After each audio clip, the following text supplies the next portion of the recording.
बातम्या जाणून घेऊयात। बातमी आहे नाशिकमधल्या पावसाच्या संदर्भातली। नाशिकच्या गंगापूर धरणामधून सध्या पाण्याचा विसर्ग वाढलेला आहे। दुपारी 12 वाजल्यापासून 2320 क्युसेक्सनं सध्या पाण्याचा विसर्ग सुरू झालेला आहे। सध्या साठा आहे आणि अशामध्येच नदीकाठच्या गावांना सतर्कतेचा इशारा सुद्धा देण्यात आला। गंगापूर धरण परिसरामधून एकूणच आढावा घेतलाय आमचे प्रतिनिधी मुकुल कुलकर्णी यांनी। नाशिकच्या गंगापूर धरणामधून पाण्याचा विसर्ग वाढवण्यात आलेला आहे। गेल्या 24 तासापासून 1160 क्युसेक वेगाने होणारा विसर्ग आता दुपारी 12 नंतर 2320 क्युसेक वेगाने सुरू झालेला आहे। गंगापूर धरण 65% भरलाय।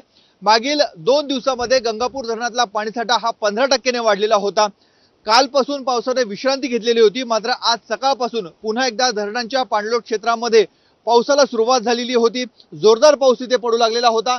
ढगाळ हवामान कायम आहे आणि त्यामुळेच खबरदारीचा उपाय म्हणून गंगापूर धरणामधून पाण्याचा विसर्ग हा वाढवण्यात आलेला आहे।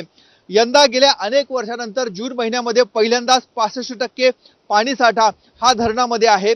येत्या काळामध्ये मुसळधार पर्जन्यवृष्टी झाली, अचानक पाणी सोडण्याची वेळ येऊ नये आणि कुठलीही अनुचित घटना घडू नये यासाठी प्रशासनाकडून खबरदारी घेतली जाते आणि म्हणूनच टप्प्याटप्प्याने पाण्याचा विसर्ग हा वाढवला जात आहे। नदीकाठच्या गावांना, नदीकाठच्या नागरिकांना सतर्कतेचा इशारा देण्यात आलेला आहे। गोदावरी नदीचा देखील आढावा घेतलेला होता। मंदिरं पुन्हा एकदा पाण्याखाली जायला सुरुवात झालेली होती। जो छोटा पूल होता तो देखील पाण्याखाली गेलेला होता।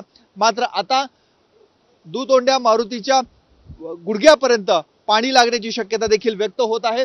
सायंकाळनंतर, दुपारनंतर गोदावरी नदीचा जलस्तर हा वाढणार आहे। आता सध्या आपण गंगापूर धरणाचा दृश्य बघत आहोत। एका बाजूला पाण्याचा प्रवाह बघायला मिळतोय, पाण्याचा विसर्ग बघायला मिळतोय आणि दुसऱ्या बाजूला धरणातील पाणीसाठा हा देखील वाढल्याचा बघायला मिळतोय। त्यामुळे जसा जसा पावसाचा ओघ वाढेल, धरणामधली पाण्याची आवक वाढेल, तसा तसा विसर्ग देखील वाढवला जाणार आहे।